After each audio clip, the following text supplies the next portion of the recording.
hear me. It was a face. Oh, more technical issues. Always technical issues. Only on the live stream. But there was no one there at the beginning, so it didn't matter. Hey, so it's okay. Sam's here. It actually hasn't even popped up for me yet, so I'm trying to join. I don't see it yet, so it's fine. It's all good. So, hi. This is another episode of 5D Podcast where we talk about bullshit, and we apparently we put our names right out for everybody to fucking see. Where we talk about things that people care about that they shouldn't care about, including us. Really super, really fast. What this is. Hey, it didn't kill anything. All right, here we go. Yay! Right. Today we're using our real names, apparently. That's fine. Whatever. Bonsai, Klops, Yeah. and I'm gonna have to cut off the first part of that video. I like that you said we're gonna use our real names, and then you used things that were not our real names on purpose because, anyways, no, moving on. Just go with it. Move along. So keep going. Today we have a bunch of shit to talk about, and it's gonna be a very spoiler-filled episode. Huge spoilers, yeah. Huge spoilers. We saw Infinity War. Can you send me a link to the live stream because it's not popping up on the search? I could. I'm on our page. It's not popped up. That's super weird. Yeah. My thing says we're live, and I'm pretty sure we're live. Unless the delay is huge, I don't have it, and I'm looking at I see our uploads, I see our everything, and I don't see our live. If you go into home on in 5D, there should be That's live now. That's where I was, bruh. Oh, I'm seeing it right here. I don't know what the problem. What the problem is? Me. Maybe it's me. Maybe guys, you guys. Maybe I'm the problem. And TK's here. He's watching. For those who don't know, okay. TK's, So somebody said, "Yeah, I'm on home." Joins us on Tuesdays. So I don't see it. Yeah, I don't know what to tell you. Anyways, we saw TK. Send me a link in Discord. We're gonna talk about that. We're gonna talk about the reboot, and that's what we're calling it, the reboot. I mean, that's what it is. Well, we're kind of rebooting the review for the reboot because Klops had already kind of talked about it. Say that fast 20 times. A little bit. And then we're also going to talk about some comic books, Birthright and Bitchplanet. And then if there's time. If not, that's totally fine. We can revisit those later. The other two I feel like are more important. Yeah, and then generally we're just gonna bitch, which is our usual here. All right. So let's not keep people waiting. Let's talk about Reboot. No, I'm just kidding. Infinity War. I want Jonathan to go first because you and I both have long-winded stories. Bonsai. Yeah. Okay. I saw Infinity War opening night at 5 p.m., which was the second showing of the actual showing. And I went with my girlfriend, and we ended up in the very, very, very front row of this movie. And I have to say, it kind of was a bummer because I had to look at whoever was talking because it was also in 3D. And, I had to focus my fucking shift every fucking time. And it was kind of annoying. I can't go see 3D movies. I really wish I could, but it literally gives me and my wife heinous migraines, puking, bad, not pretty migraines, seeing IMAX 3D, any of that. Well, I'm blind anyway, so it doesn't matter to me anymore. But all in all, I mean, the atmosphere of the theater was nice, except for people cheering and shit. And I'm like, I'm trying to listen to Thanos. Shut up. But all in all, I really did enjoy the movie. I like the bringing together all the freaking characters and showing their piece of the puzzle kind of thing. So do the Klops, because I feel like sometimes you get a little jilted on the show and don't get to speak your piece. Do this for me so we can stretch our Klops love. Give me your two biggest highlights and your two biggest downsides on this movie. Okay. My biggest highlights, I really, really liked how they showed the kind of past and Thanos as a character. They really developed him through the movie. Even though he kind of has this basic bitch fucking motive, right? You know, I'm just gonna wipe out half of the universe of everything. I do feel like it was a little. His motivation was cliche, and honestly, I didn't read the original Infinity War. It's something my cousin is currently buying, and I almost bought it before I saw it, and then I went, "Oh, look, other things."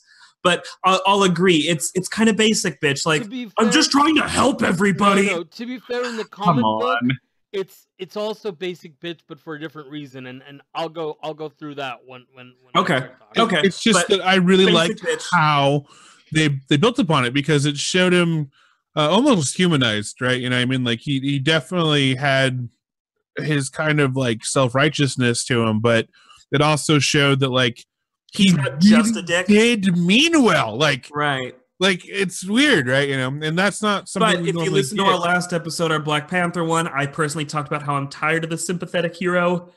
That was not a highlight for me.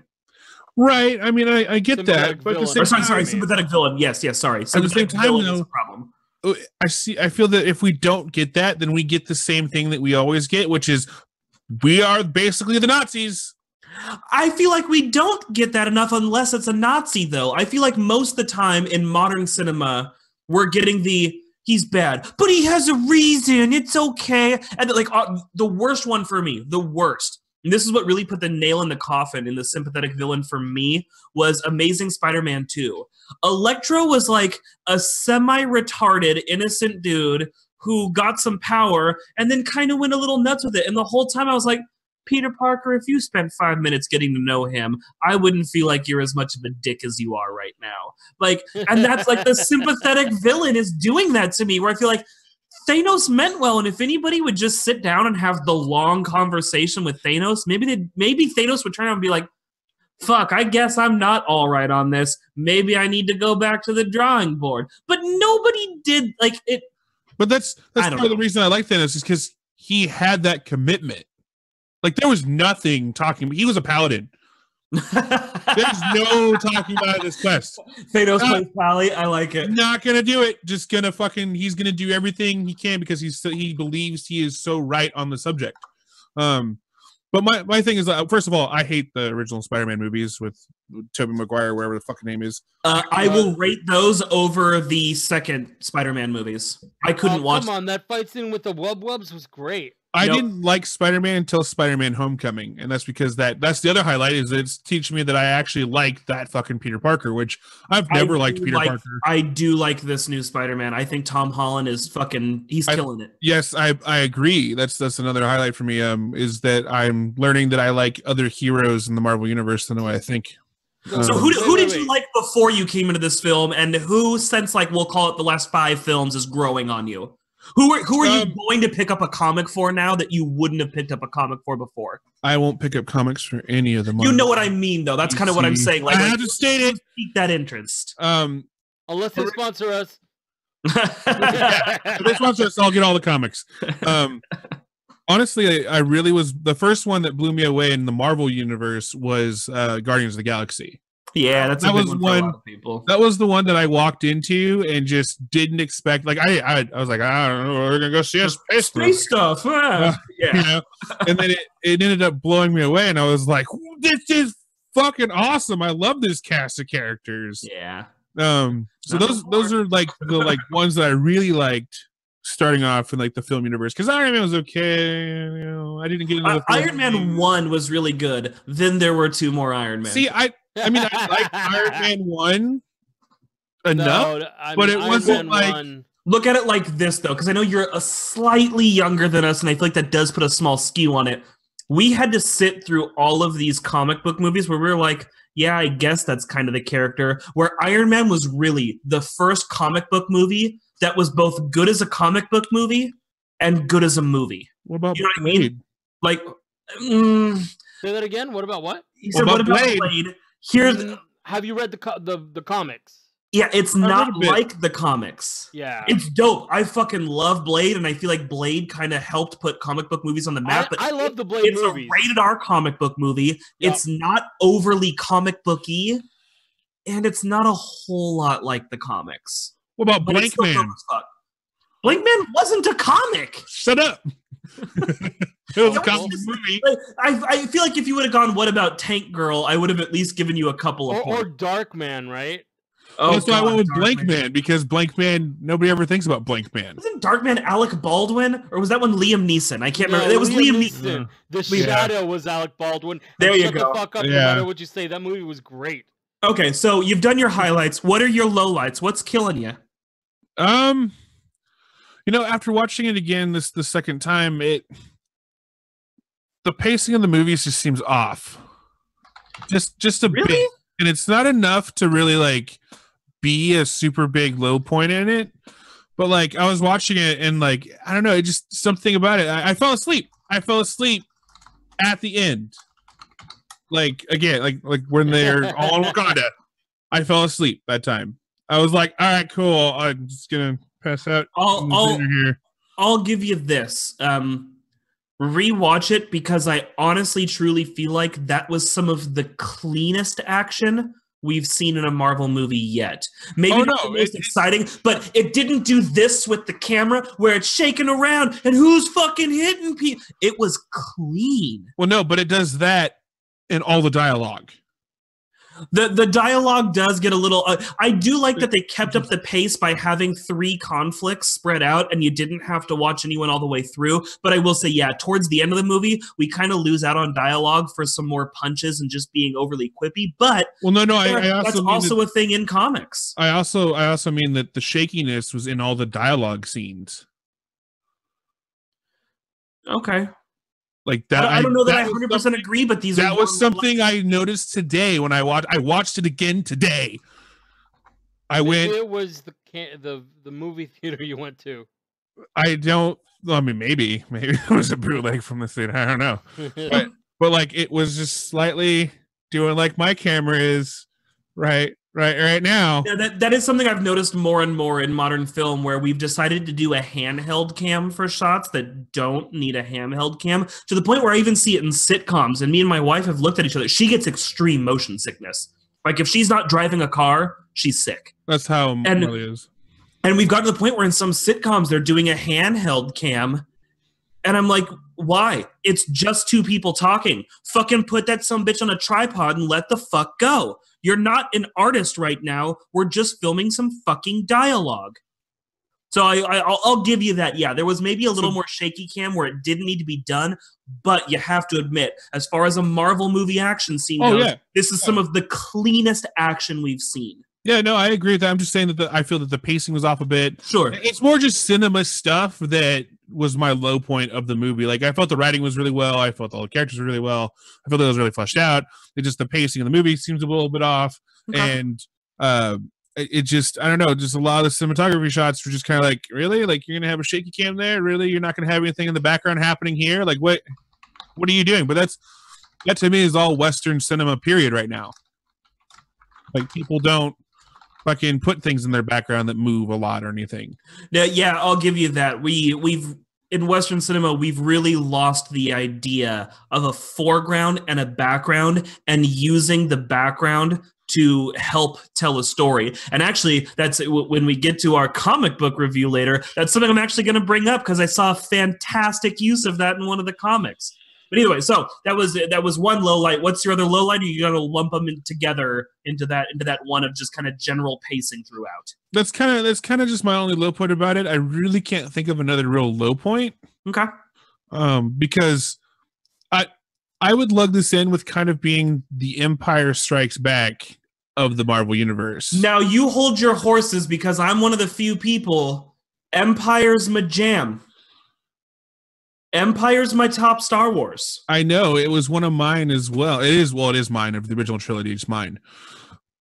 I mean, fucking oh my god, why can't I remember episode 6's name? Right, Return. Return is good. A lot of people talk shit on the Bears. I like Return, but man, Empire is a really, really strong film.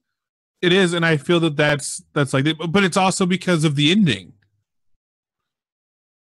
In the end, we saw who won. But it's a 2-part movie. Exactly, but still was Empire. Well, okay. That's fair. That's fair. I'll give you that. Okay. All right, Eduardo, do you want to go next or do you want me to do my thing? I'll go because I have a. You know my thing. You know how my thing ends with me yelling. Even if I love something, it ends with me yelling. I have a whole adventure before we even get to it. That's true. Eduardo's experience with this movie is not the. Hold on. Let me do the caveat to yours so that people know what they're in for. Eduardo's experience with this movie is 99% not going to be your experience with this movie. That's true. Fair? That is fair. All right. So I didn't even mean to watch this movie this weekend. Let's open with that. I was gonna be like, you know what? Fuck opening weekend. None of that bullshit. I'm gonna wait. And Yeah, I usually don't either, but this was one where I was like, we need to go see this movie. So, it has to happen. No shit, there I was Saturday, and I'm skipping my D&D group. Yes, I'm a nerd. To watch Infinity War. Woo! Yeah, I'm in that D&D group. That's not true. We're all better. I skipped it at D&D because it was my brother's birthday. So we were going to go have some soju, some unlimited Korean barbecue. That's the biggest picture. I just noticed. That is the biggest picture you could find for Infinity War. No, the problem is that it doesn't. I mean, I could always just do this. Let's fill some screen. Let's use some real estate that we have. You like that? Is that better? Does that make you happy? Anything is better than that because that was redundant. Okay, go on. Your brother's birthday. It's wonderful. I've met him. He's Let's get him. The plan was originally we are gonna go get some Korean barbecue, drink some soju, leave the restaurant, go drink some more till we can't feel feelings and our faces. You know what you do on birthdays. The restaurant we went to was not only super packed, but the lady of honor, my brother, didn't show up. Accurate. About an hour and a half late. Also fucking accurate. That is your brother's MO. I know people who are chronically late, but your brother makes it a fucking sport. I'm pretty sure the kid leaves when he's supposed to get to places. Anyways, so we ended up there were me and my best friend. I'm not going to use any names because, you know, why shame people? We'll call him Norman. Sure. Me and my best friend Norma. Perfect. I've also met him, and it's also accurate. We ended up at a underground, and by underground I mean literally it was like in the basement level, Korean bar / karaoke place. It was us and a bunch of drunk teachers, who were also celebrating a birthday. But anyways, we start getting hammered, and you know the other group starts singing, so there's some singing.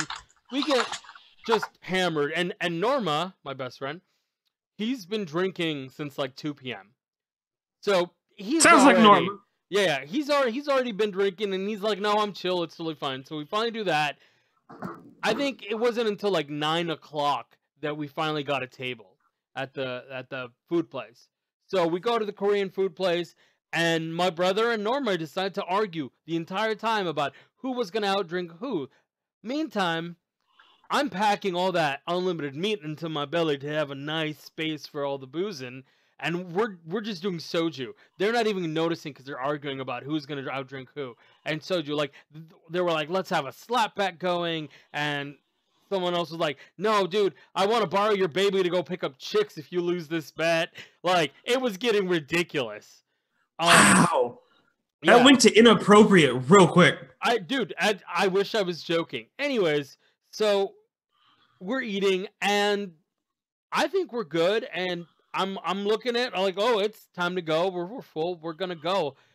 And as soon as we get outside, Norma just stands off to the side and yaks several times. Just like empties I could see the spicy pork. Which, to be fair, in San Francisco is not a weird occurrence. No, it's not. But that set the tone for the rest of the night where, you know, they were like, let's go to another bar. I'm like, we can't go to another bar. Have you seen you? Yeah, I was like, they won't let us in. What are you talking about? And, you know, I was like, okay. And they're like, well, let's do something chill. Let's go watch a movie. And there just happened to be a movie theater 2 blocks down. And it just so happened to be, it was the stars aligned for me to see this movie this weekend. It just happened to be that in 20 minutes, it was the next showing of Infinity War. So we go up there, you know, we're drunk and, you know, slightly high too. And we get some popcorn and some candy, and I get water because I know me high, and I got a calm mouth. I'm gonna have a calm mouth. So I give myself a large water, and we finally, we start going to the theater, and they don't let us in. It's slightly too early. The other showing hasn't been finished cleaning, so we sneak into the end of, or actually not even the end, it was sort of the beginning of Ready Player One until the movie was ready to go.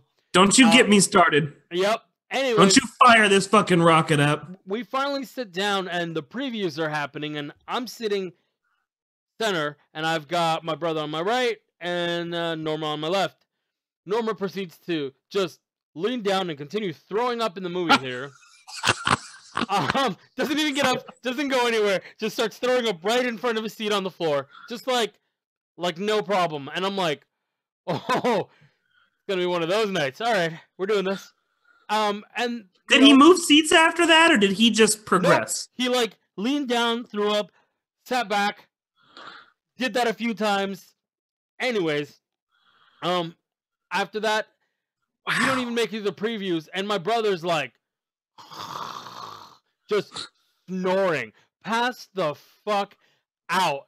And I look at him and I'm like, hey, you all right? And he goes, wake me up when the movie starts. And then I look to my left and Norma's passed the fuck out too after the many throw up bouts he's had.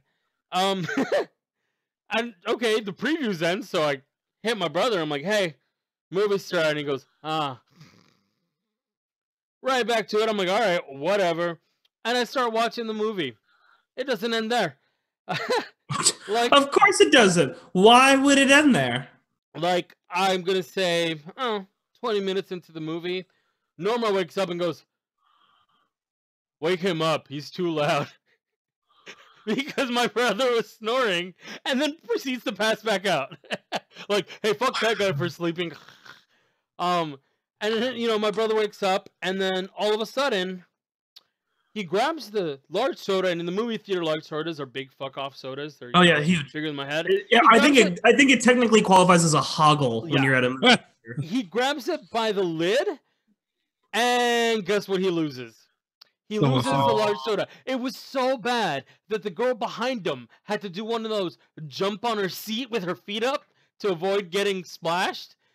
And he gets up and he's like, my seat's wet. I'm like, all right, okay, great. And I'm still watching the movie, and he goes, hey, can I go sit over there? I'm like, yeah, you're fine. And I could. You're an adult. Yeah, no. And then 10 minutes later, he goes, hey, can I go sit over there? I'm like, go.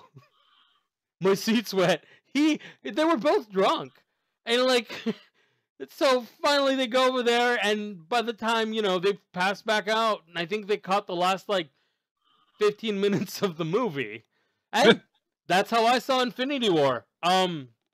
I liked it. I was also very drunk, so I can say that I watched most of it.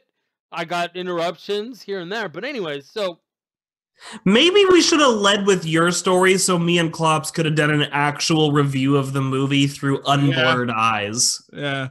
Hey, it's fine. I can review. I saw the end. Didn't like the end. No, I saw most of the movie. All jokes aside, like, most of it.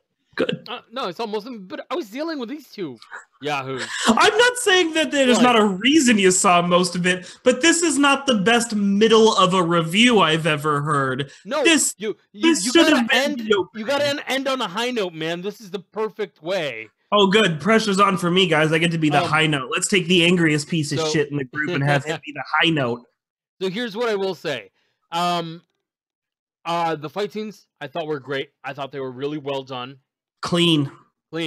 Visuals were great. I liked the fact that many superheroes, they actually got the shit kicked out of them. That's one issue that I've had with a lot of the Marvel verses. Like, even when they get hurt, they do that. I'm holding my side because I got a side cramp hurt.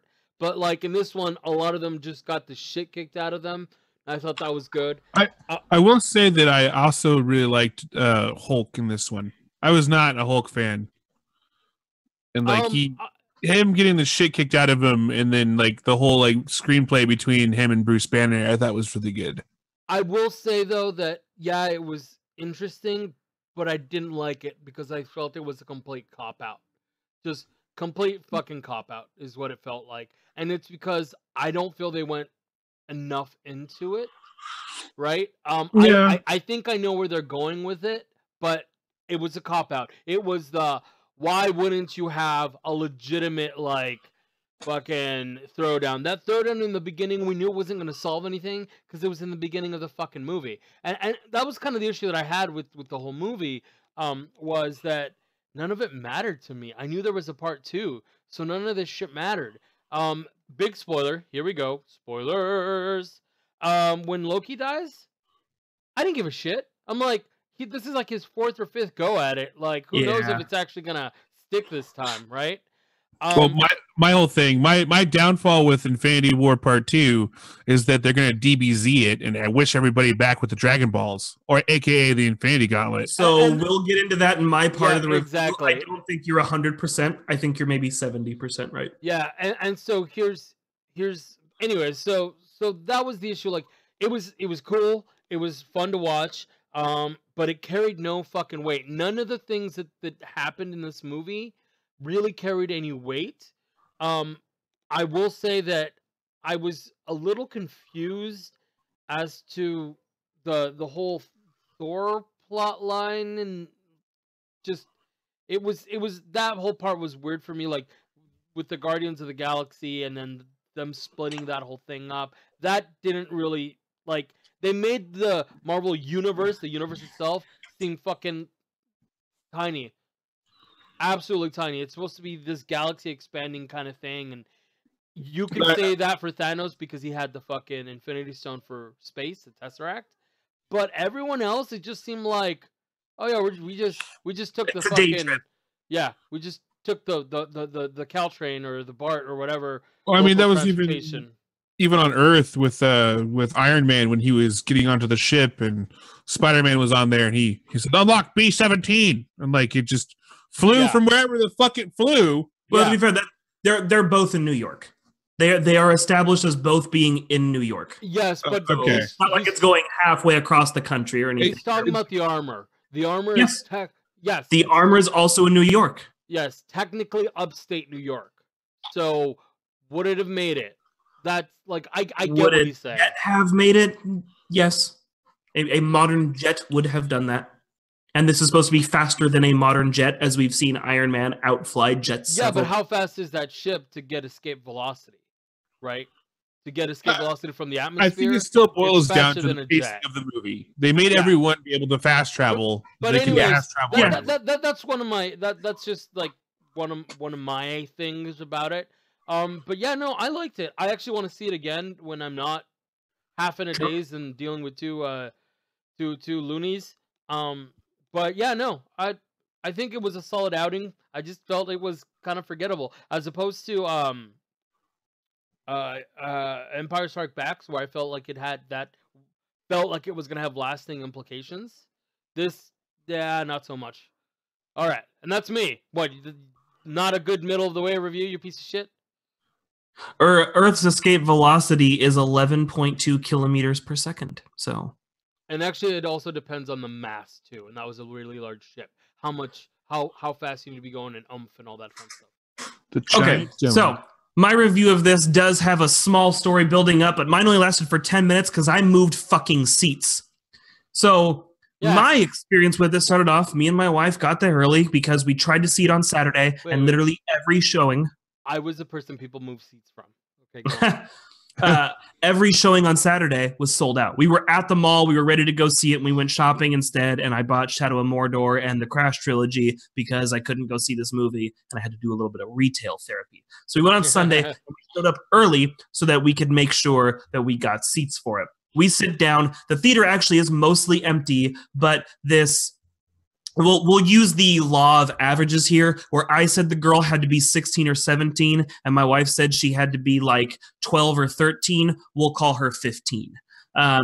So there was this 15-year-old girl who comes in and decides to sit directly fucking next to me in a theater that had at least 2 completely empty rows in it with her and her sister and her like 4 other friends. Okay?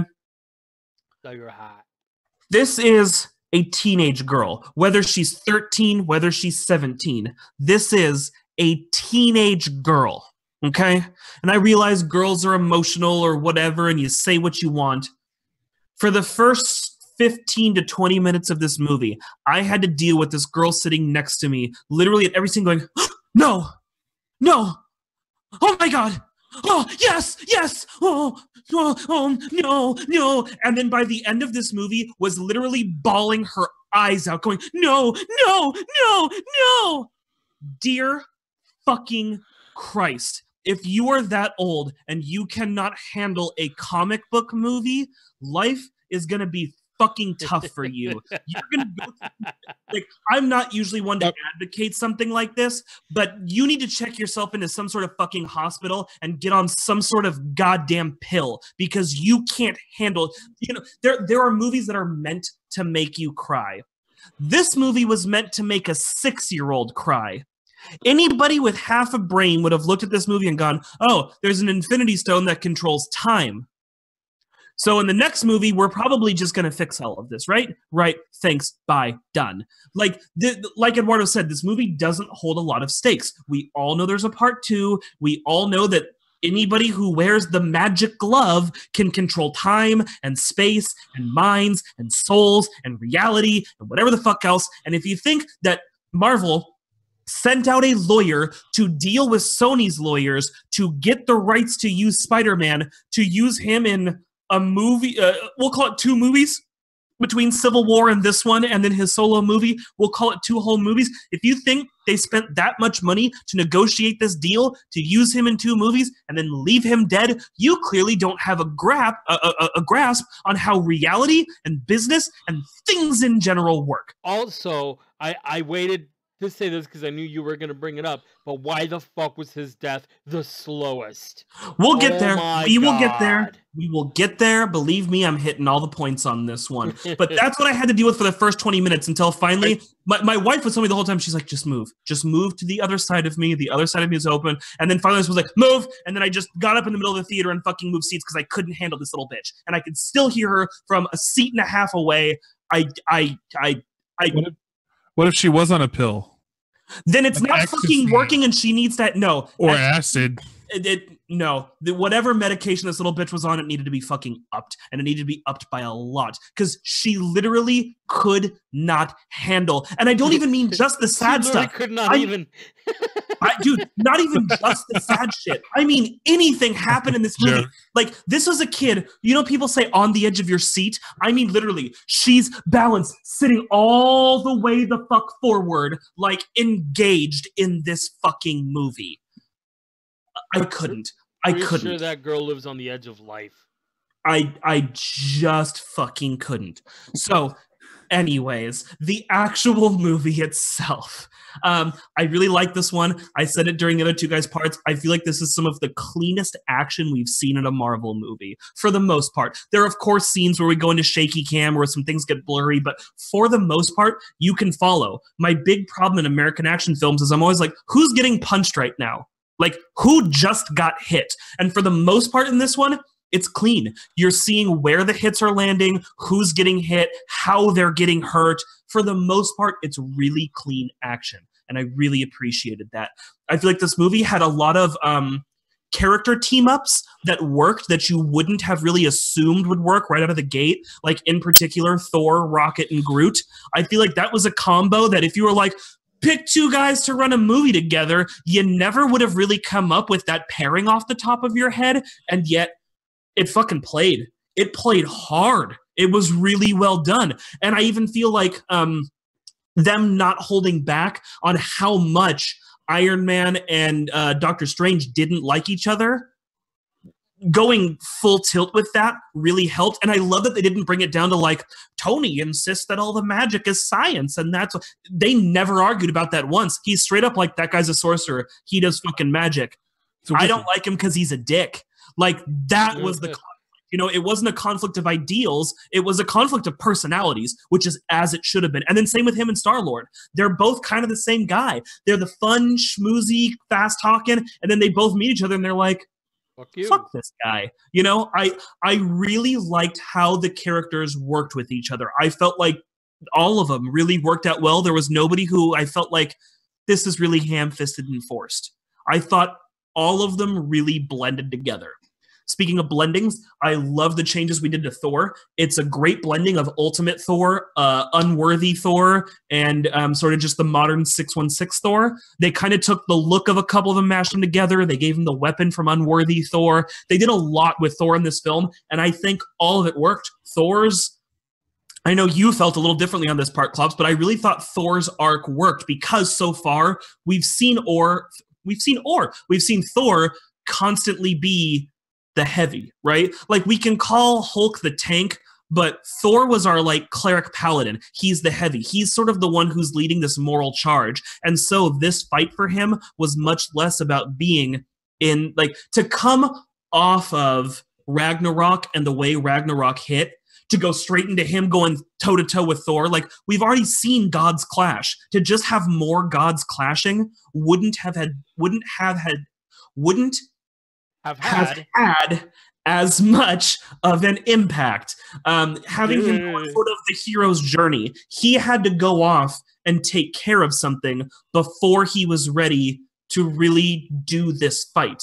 And I thought that really helped because we got to see the hero's journey and we got to see the straight up action journey, you know? I like that.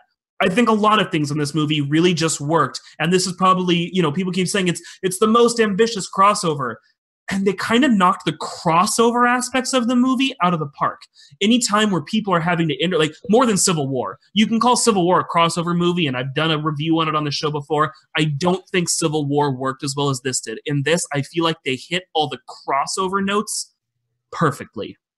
Now that I've done my glowing review part, let's get into the shit that I thought was negative because I can't 100% like any movie. That's not how this shit works. Let's get my biggest complaint out of the way right now because I know a lot of people are going to try and minimize this complaint, but really Peter Dinklage. No, ridiculous. I thought that was great. I did feel like that was a little insensitive. Right? To make a dwarf a giant and then still call him a dwarf. I was kind of like, really? He didn't just bitch slap somebody for offering him that? But okay, that's fine. That was actually not my biggest complaint. My biggest complaint seems petty, but when you really break down how this works in a film like this, it's actually a really big complaint. We're 3 movies in with Scarlet Witch, and we still have not talked about what her power is. Anybody else in this movie, we've discussed what their power is, how it works, where it came from. I understand that they don't have the right to mutants. I understand that they can't call her a mutant. And I understand that trying to talk about her power being power over manipulating reality may not play well to a movie. But can we call it something? Because so far she seems to have the power of plot fuel. She seems to have the power to just sort of do the thing that needs to be done whenever they need that to be done, and that's not good enough justification for me, especially when you've now done 2 movies that hinge on her powers. They needed her to save the town in fucking Infinity War, and they fucking needed her to save shit in this. Or not, I said Infinity War, sorry, in Age of Ultron. We needed her in Age of Ultron, we needed her in this, and we haven't discussed what it is exactly that's coming out of her fucking fingertips. I think she's doing a great job. I like her in the casting. I think it's fine, but we need to put a name to it. Is it cosmic energy? Is it fucking magic energy like Doctor Strange uses? Is it a third thing that we're just making up for this right now? Sarkovia, thank you, in the chat. They gave me Sarkovia. That was Age of Ultron. But what is it that she's using? What is it? What is it? What's the stuff? What the fuck is... She uses it all the time when it's fucking convenient for everybody, and we're just not talking about it. And you have all these super scientists and a fucking sorcerer and all these people, and not one person has looked and gone, hey, what the fuck is that? Nobody's done it, and it's really starting to piss me off. It's pissing me off. It's pissing me off, okay? It's pissing me off. And so there's that. Color everybody surprised. There's that part, okay? I've even lost train of thought on what my other low points were because that part fucking angers me. Okay, so I complained about it in our Black Panther review, but we had plot fuel rhinos. We had those rhinos that were only added in so we could get a couple of cool CG shots, and then the big shredder tanks show up, and they're like grinding stuff, and I'm like, those aren't balanced at all, and any one of the super strong characters could just knock that over, and there's no way it could get back up. And then halfway through, I look at my wife, and I went, where are the plot fuel rhinos? Why don't we have plot fuel rhinos knocking those over? We had those, and we went out of our way to justify those things in the first fucking movie, so why the fuck don't we have plot fuel rhinos now, sort of saving the goddamn day? What happened to the plot fuel rhinos? Where was the whole water tribe? Well, we know where they were there. They were there, remember? They had partially the shields. Yeah, but yeah, right. So there was like 1 unit of water tribe, and right, why didn't the water tribe have like 2 plot fuel rhinos? That's all I'm saying is we had them, and now we don't have them. Were they all put down? Did Wakanda be like, those fucking plot fuel rhinos betrayed us. Guess we're going to have to euthanize those sons of bitches. I don't buy that. I call bullshit.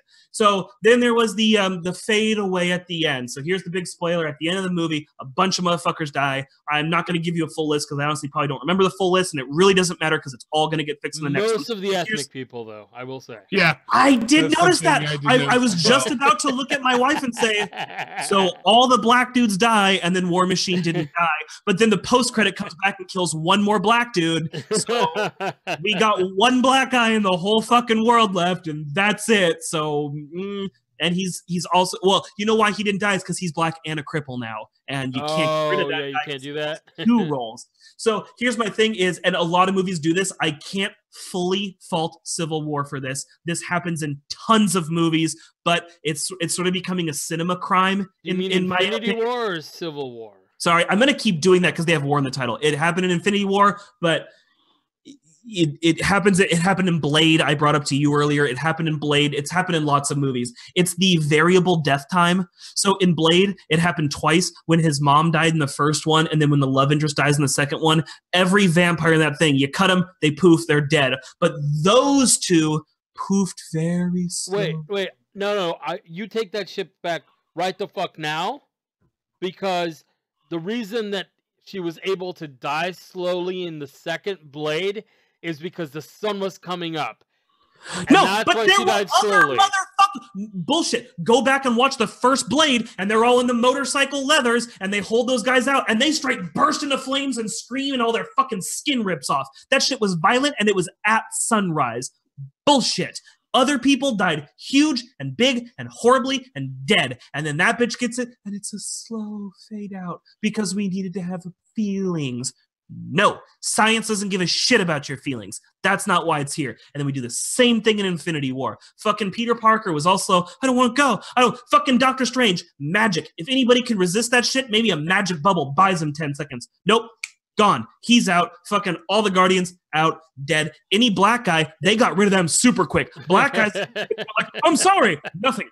Dead. But fucking Spider-Man comes up, and it takes a solid minute and a half for that kid to fully... He's the only one who can feel it coming on. Everybody else gets puzzled look, shimmer, gone. Fucking Spider-Man's like, I can feel it. I'm dying. Nope, I'm dying. I don't want to die. I don't want to die. I don't want to die. I don't want to die. Slowly dying. Then he's dead. What the fuck? Also, the issue that bothers me to fuck as well is because they try to pull a Doctor Who, and it doesn't work. They did it better. Eat a fucking dick. Yeah, the I don't want to go, I'm not ready shit. Yep, Doctor Who did it first. You took that. You already worked with Tennant in a TV show. No. I will disagree that he's the only one that feels it, because there is another character that feels it, and that was Nick Fury.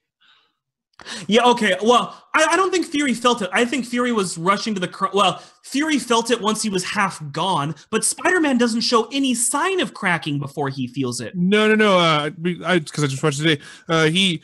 He backs away from the car, like, call control, and then, like, he gets this moment where he, like, goes, oh. Like, maybe I didn't notice the moment. It's a very subtle moment of him just like, what the But why do 2 people fade out slow? And why weren't they all at the same time? Why would Maria Hill fade out, then Nick Fury fades out? It doesn't make any sense. Yeah. It doesn't make sense. It's dumb. It doesn't work. You know, and again, just I get the emotion behind it. I don't hate the ending of this movie like a lot of people are saying. And what's actually really pissing me off is all the people on the fucking internet. Go figure, the internet's pissing me off. There's all these people who are like, shame on you, Marvel. Kids watch this movie, and I had to sit through kids crying in the theater, and I felt so bad for them. And some kid that Spider-Man died, and I had to go, hey, bitch, PG-13 means you're supposed to be a parent and screen this shit first and decide if your little fucking shithole child can handle it, and clearly they fucking couldn't. Your fault. Your fault. No, no business watching this movie. None. Yeah. No, I don't feel bad for that. Like, dude, if your kid isn't mature enough to handle it, then maybe he shouldn't be watching it. Maybe it shouldn't be in a PG-13 movie. They have this shit called motherfucking G-rated. You take your fucking kid to Fern Gully. That shit was sad too. Fuck you. So the other was sad. Huh? Fucking, the other was sad. No. Fucking Lion King, man. That shit was hard. Oh, shit. Kids cry. Fucking, we had to grow up with the 80s Transformers movie. First 5 minutes, Optimus Prime gets shot in the chest and dies. And you know what our parents said? This is stupid. Just watch your movie because I shelled out $10 for this. And like that was it. That's what we got when we were kids. Yeah, but the 80s were also ultra violent and stuff like that. I love 80s action movies. But this was ultra. Fucking Iron Man got shanked in the ribs. Yeah. Like, yeah. Your kid shouldn't have gone to this movie. So a little bit more on like some weird shit. More, this isn't good. This isn't bad. This is just shit I didn't see coming. No Ant-Man. I felt like this movie could have benefited from 100% more Ant-Man in this movie. You know, all jokes aside, more. I miss Hawkeye. Right, and 100% more Hawkeye would have also helped the dick out of this movie. Yeah. The other thing, I didn't see Black Panther going. I felt like you had to have tenure to survive this movie. If you notice, all the characters who've done like 2 or 3 movies, solid. All the characters who've done 1 movie, bro, fucking out. Fucking. Wait, no, the Guardians did 2 movies. But they just did 2 movies, and they were out. Like I said, it's tenure, bro. It's all about the time you've been in these movies. Then you get to fucking live. And the weirdest call, I would have put money down that when everybody's phasing out, they show the leader of the guard for Wakanda, the bald chick. I can't remember her name. I'm sorry. I would have put dollars to donuts that was the chick who was going to fade out, and you're going to have this thing where Black Panther's like, no, but no, Black Panther fucking gets it. And I was like, but you know who does it? Shit. It's the other guy, Ape Man or whatever his name is. The guy that yeah, Man Ape is fine. So I think they're going to do something with that. They might. I mean, Man Ape is a villain in the comics. He is, but he makes a better anti-hero, I feel. No, I'm with you for that. I'm with you. It was like there was a cut like that was a legitimate surprise to me. I didn't see Doctor Strange going. I was surprised about that one. Of the Guardians as went. I thought we'd keep maybe 2 Guardians. We're down to fucking 1. Nope, we have 2. Yeah. She does not count as a Guardian. Technically one of them. She does not count as a Guardian. She does not count as a Guardian.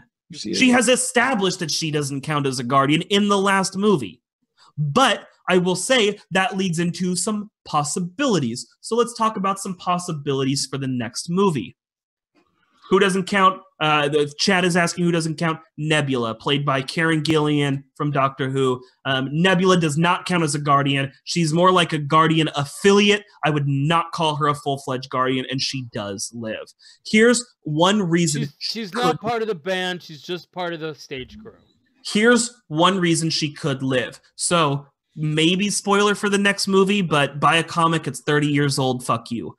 So the person who actually fixes the universe Adam Warlock in the second, no, sir, incorrect. The person who actually fixes the universe, puts on the glove and fixes it, is Nebula. Nebula is actually the one who wears the gauntlet and does some repairs on shit. Now, there's a 3rd book after that. Now, I haven't read the 2 books. I've mentioned my cousin on this podcast before. My cousin is, like, believe it or not, way more hard into certain comics than I am. He's very... He likes the mainstream stuff more than I do. I'm very indie. He's very core. There's nothing wrong with that. But he's read the first 2 books of the Infinity War trilogy. All right. He hasn't read the 3rd yet, so this is where me and him get into some possibility debate. Wait. I thought this was Infinity Gauntlet. There's Infinity War. There's Infinity Gauntlet. And there's plot line was straight out of Infinity Gauntlet. They are all part of the same series.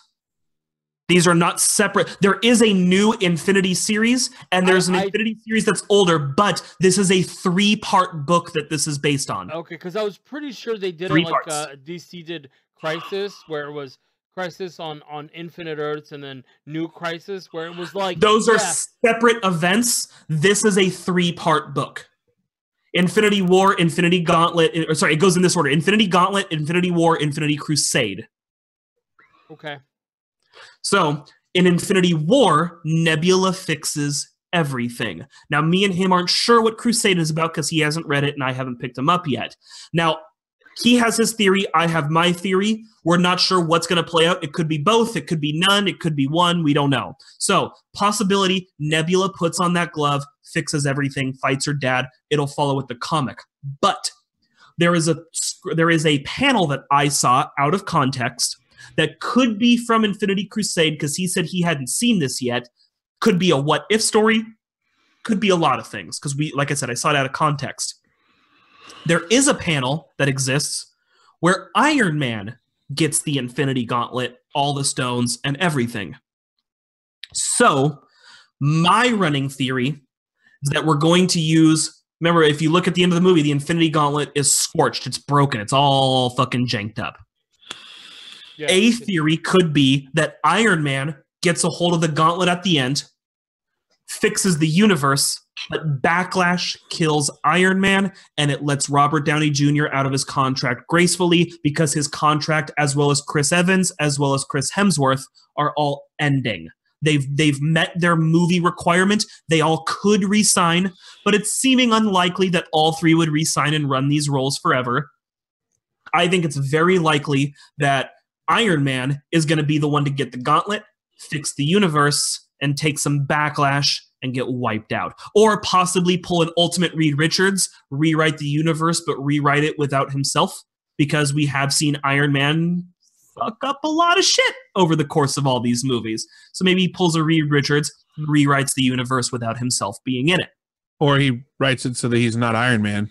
Sure, lots of different possibilities. But because he's also been talking about retiring a lot too. Correct. Having a child with Pepper Potts and all of that shit. So possibilities exist.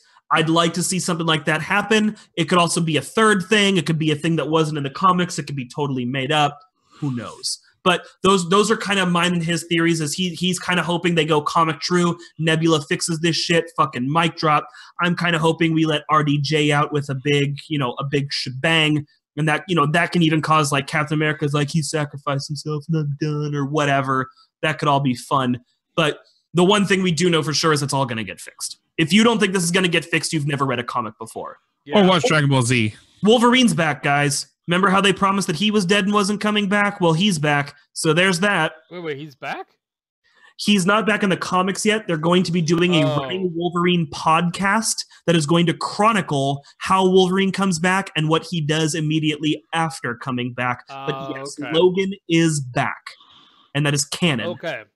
So actually, we need to rate this before we move on.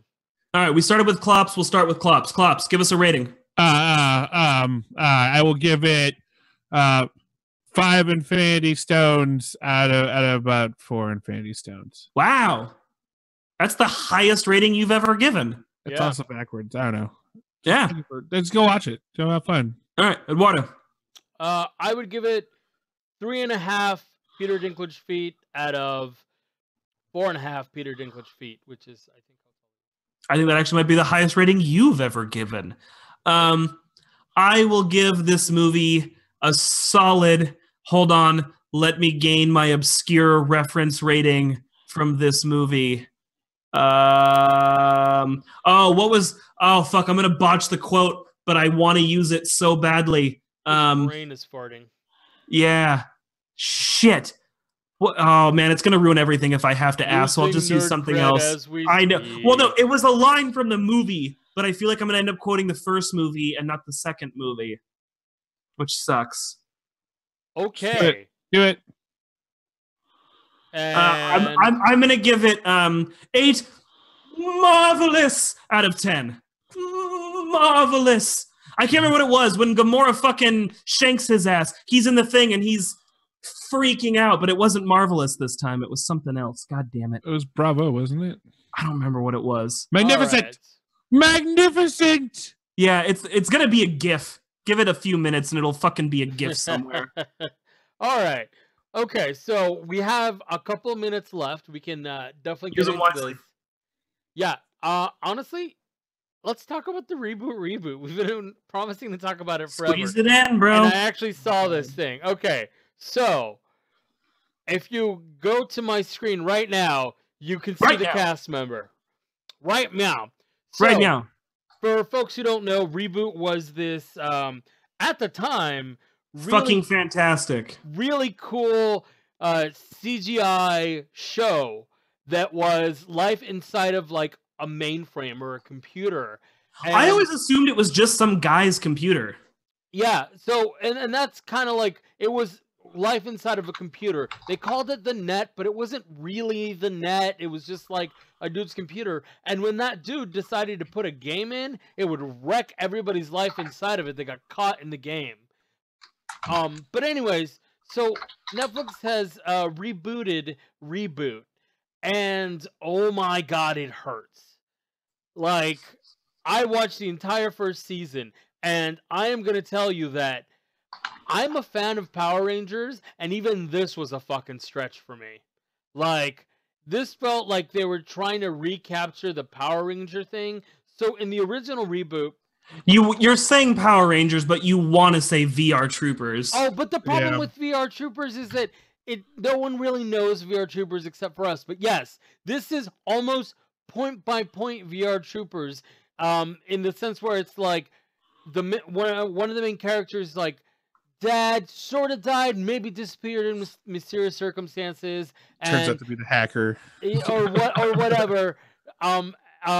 They haven't revealed that yet, but who knows? And then they go their physical bodies into a virtual space. VR Troopers, right? Nope. The Reboot. And the original, it was just these digital characters that lived inside of the computers.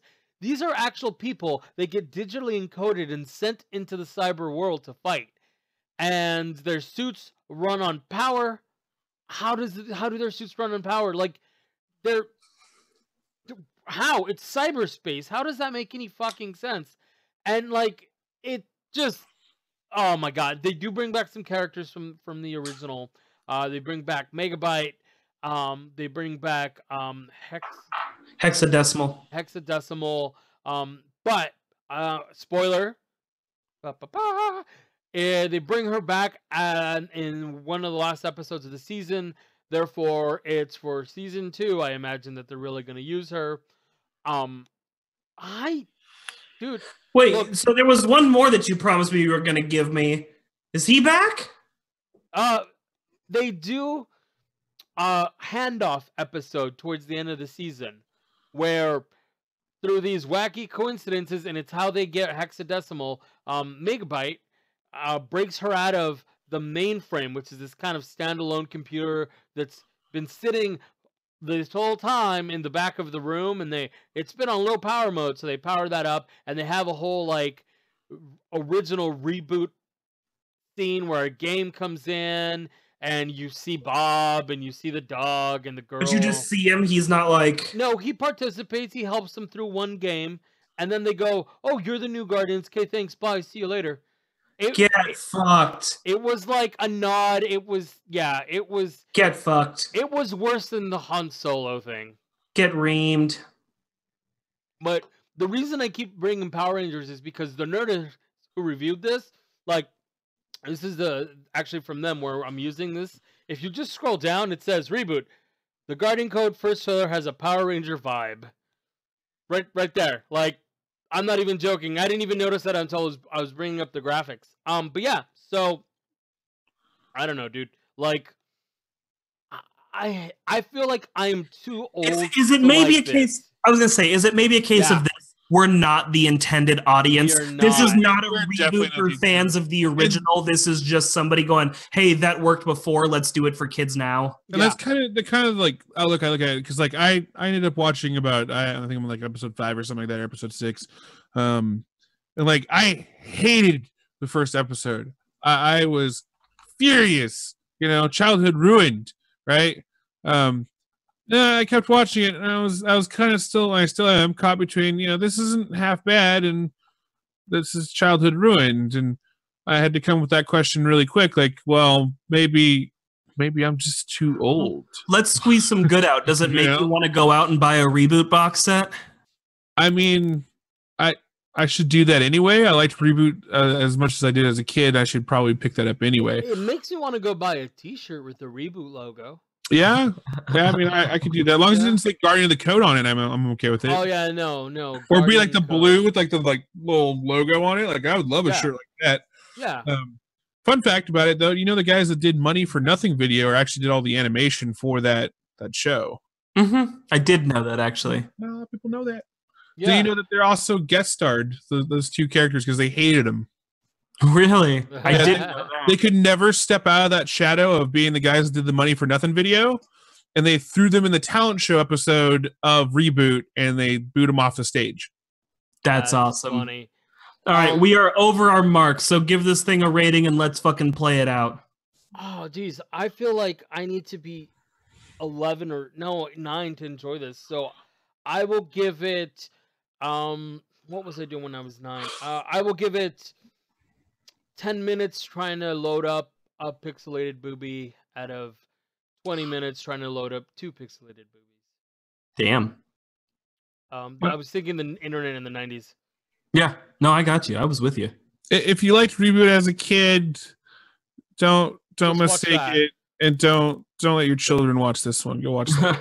Keep them away from it. Your kids might like that. I just don't want to let them watch the original and this. Your kids might like it. I just won't like your kids. See, I'm gonna let them watch the original and let them decide for themselves. All right. Animaniacs is on Hulu. That's all I'll say. Watch that shit. All right, that brings us to the end of our show. Check us out on Tuesdays on Metagame Network. We stream. It's twitch.tv/Metagame Network. Check out our website, 5dpodcast.com. We are on iTunes, and we are on Podbean. Check us out there as well. We are going to have a guest speaker soonish, so our episodes might switch around, so you'll see a little delay in publishing, but we are around. And on that note, final words, Bonsai. Really, just call it the Power Cosmic, and it'll be fine, and then you don't even need the Silver Surfer. Klops. Wakanda forever. No, Wakanda for one movie, and now everybody's fucking dead. Oh my god, yeah, that went real far. All right, on that note, bye. Bye.